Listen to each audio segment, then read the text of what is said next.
Hello there, guys. Welcome back. We're going to go now to the fifth part of this tutorial series. What we're going to discuss today is a little bit about how do we do the rendering part of this. Now, so far what we've done is we have put a couple of geometry here. We've got this geometry which has a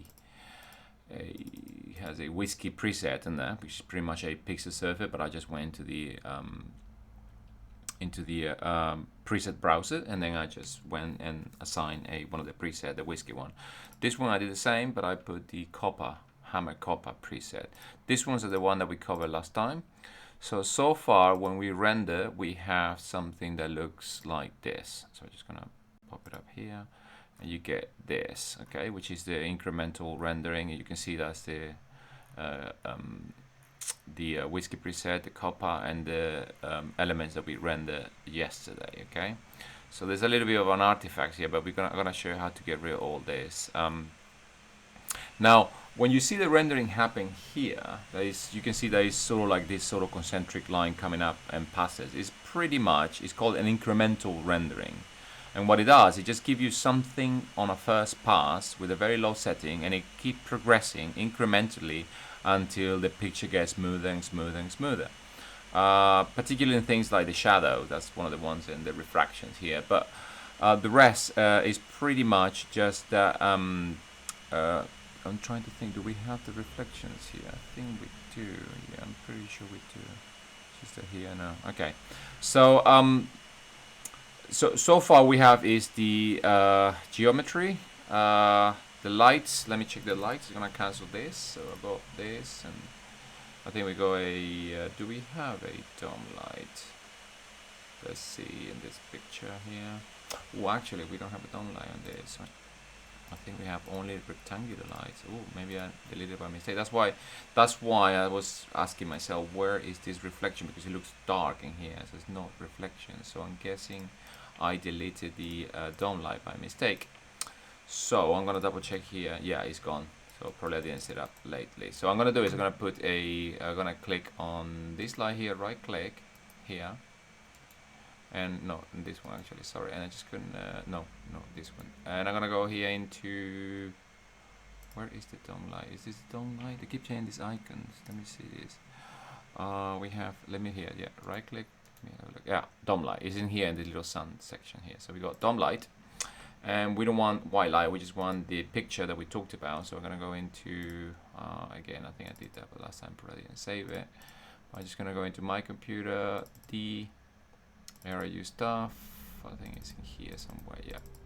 And I'm just gonna put it here into source images, and I should have here, if I go here into all any, I need to see the JPEG thing that I told you about. This one, not this one, no, not the raw.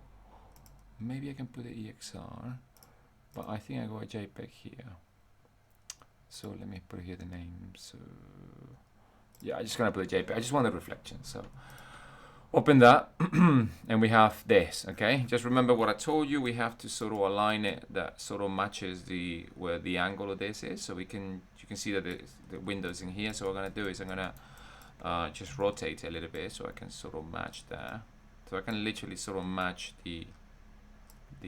this table with this, so you can see the background is roughly. This is only a quick solution. It's not going to give you something that is 100% because obviously it's not 100% there, but it should be fine for what we need, I think. Let me think. It looks a bit quite squished in there, but okay, so I'm just going to rotate a little bit more perhaps, so I can have sort of this window matches where sort of the picture is this, which is roughly there, I think, a little bit more perhaps. Anyway, so it doesn't have to be accurate. So what we're going to do is we're going to tell it not to be rendered, so the primary visibility will not appear in the render. And we have to do is in refine, we have to tell them only use it for specular, not for diffuse. Okay. So what we're going to do now is we're just going to look through the camera, okay, and we're just going to hit the render button, okay, and then we're going to have a look at this. And I think now it should be different. So let's have a look. Yeah, I think this one should be. We compare this to the past one, which is this. Yeah, you can see now that we have reflection. Before it was like this. What is it? What, this one, sorry, dark. You see, it doesn't make sense. So now this one, it looks a bit more integrated because the shadows has a little bit of. You can see here as well, it's refracting the environment. So yeah, that's what we needed. That's what you get rid of these black dots, and you know, it's pretty much refracting the environment. So now it looks a little bit better. So we have that. See, before we didn't have any reflections, and you can see how now is reflecting a little bit more of the environment, so it's better. Okay, so what I'm gonna do is I'm gonna cancel this. Okay, and we're gonna go and talk about a little bit about the actual holdout workflow, because at the moment we have this element. You remember that we had the floor, and the floor is set up to be a holdout here. What we did, we selected the geometry and we hit this button, and it turned into sort of transparent, so it's only going to be catching shadows. It does have a surface material, and we put a color that we sampled from the table, so we can get a little bit of a sort of reflection back into onto the metals and things like that, sort of mimicking and faking it with a little bit of the overall color of the floor.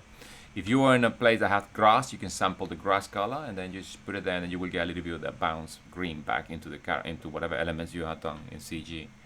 So having said that, now what's the next bit we need to do? So at the moment, if you go into, by doing this holdout workflow, if you go into the render settings, and if you go into advanced, you will see that this thing should be in here in a beauty alpha.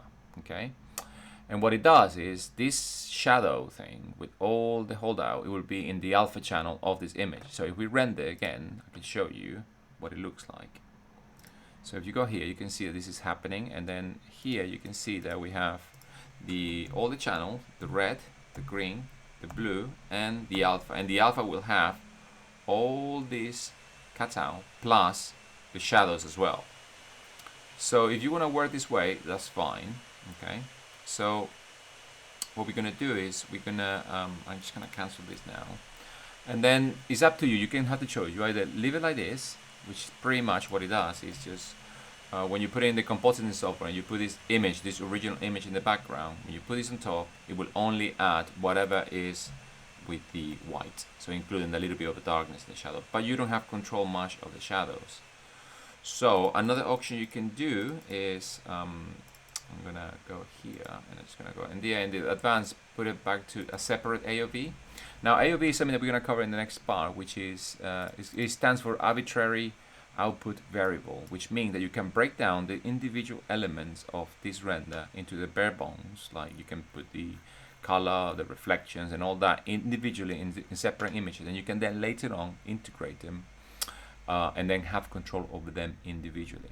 Okay, so but we're gonna cover this now here, and I'm gonna show you what we're gonna do next. So a separate AOV, remember it was here by default. When you click in the thing, you put it here in Beauty Alpha. So you go here, another one, separate AOV.